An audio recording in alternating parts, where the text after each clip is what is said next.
Alright, since Hava is a binary that you can use on multiple, I guess, platforms, there's multiple ways to install it.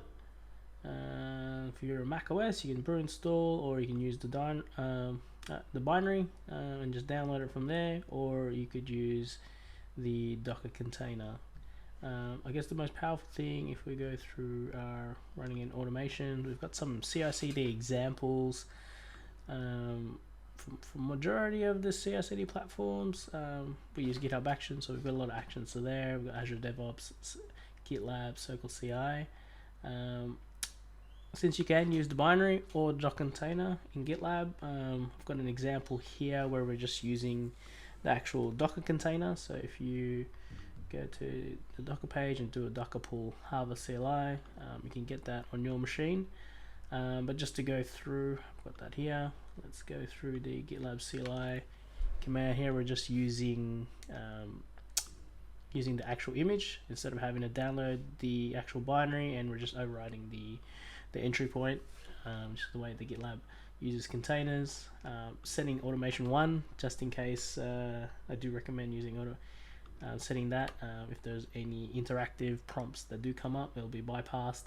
And just using the Hava CLI commands as you would listed here in source. So I think I've ran this already, and I provided it a Hava token, which is part of the GitLab secrets that we've got in here. So if we check out the pipeline, which I've just updated, and then you can see there, you can see it updating.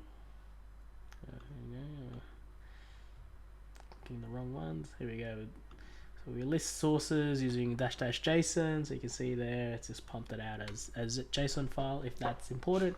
And if you want to pass that JSON along to another thing or script a few things in there, you could do it that way as well, or you could have it pumped out as a table.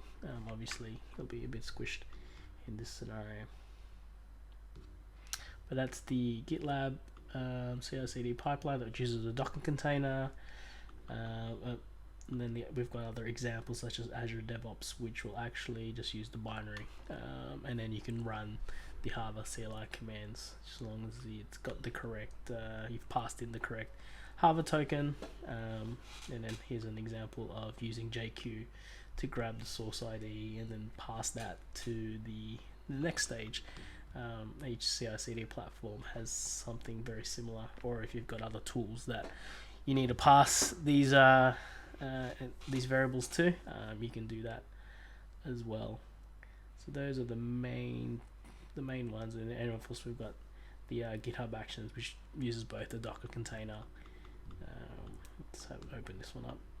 Uses the Docker container, and then run the CLI commands as is as well, as long as you pass in the correct environment variables, and we're using the Hava CLI container to run all our Hava CLI commands instead of having to download install the binary. So there's a few ways you can use the Hava CLI tool,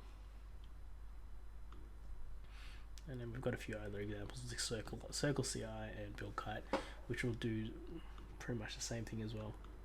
Docker container or use a binary.